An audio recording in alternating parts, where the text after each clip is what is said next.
All right, new arrival. One of the most requested cars I get, the 993 C2S. They didn't make a lot of these cars, and I do get requests for these cars on a daily basis. This is a 1997 example in Arctic Silver Metallic over Classic Gray.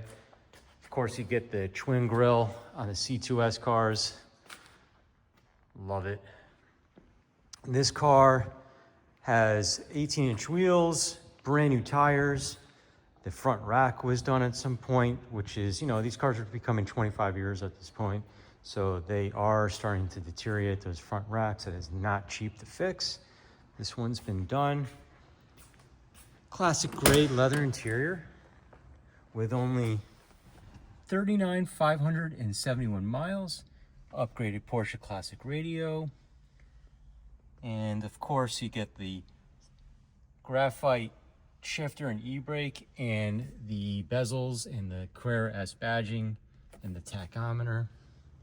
Also in the C2S you get this pebbled skin in the door cards on the lower dash trim here. Again, just a really nice bone stock example.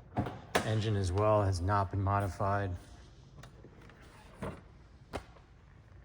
Just a really nice clean Survivor example. Again, all original paint. 1997 993 Carrera 2S. Arctic Silver over Classic Gray with only 39,000 original miles.